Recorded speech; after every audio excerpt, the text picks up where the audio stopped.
Tom, as we prepare for Bournemouth, what kind of test are you expecting from the Cherries? Obviously, we know they've done really well this season. They've got a lot of good quality. They've dropped down from the Prem, so we know that they're going to have good players. They play good football. They play out from the back, but we've got enough, and we can combat that. We've had some good results of recent weeks, and we'll go there again with full confidence as we do every week. Yeah.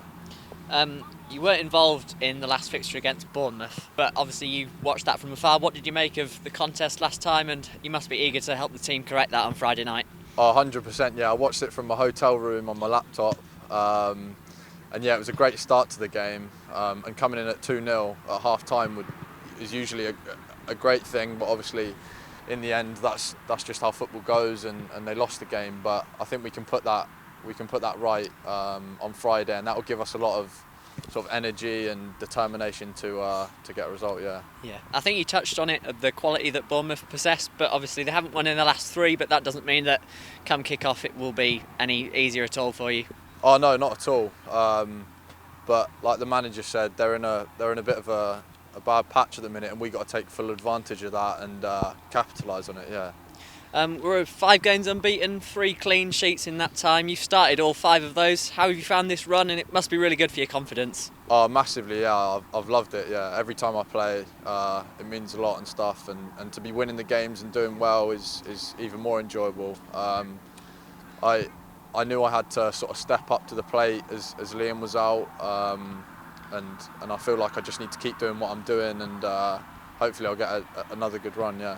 There's clearly a really strong team spirit within the squad, and particularly when players are out of the squad, whether that's through an injury or just being on the bench. How does Pauno keep the group so closely knit? I just think he's a great manager, really. He always I've seen him just pop into the physio room most days, and he'll always speak to the injured players and see how they're getting on. And they're also included in our meetings as well.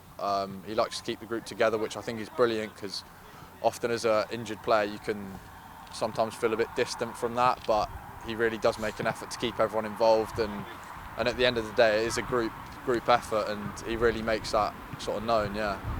What's it like playing alongside Michael Morrison? Obviously a player with such experience, you must be learning a lot from him. Oh, massively, yeah. I've played quite a few times now with Morrow, and he's just such a sort of calming influence, a leader, a great pro as well, and someone who I massively look up to. But yeah, it helps me out a lot, because when you've got someone who's like that playing next to you, it gives you confidence to do what you can do as well, yeah. Yeah, and you mentioned previously that you wanted to add better levels of communications to your game. Do you think that Morrow will help you with that?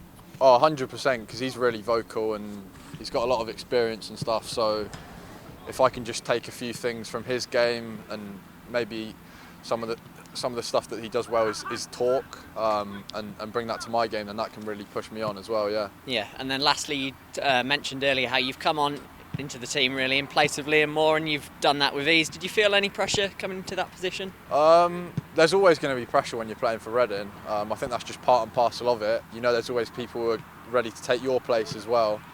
And I know I was dropped in earlier on in the season, and I was really disappointed with how it went, which sort of gave me more drive, I think, and maybe looking back on it was maybe a good thing, because it really gave me a kick, and I think I've sort of improved a lot from that time, yeah.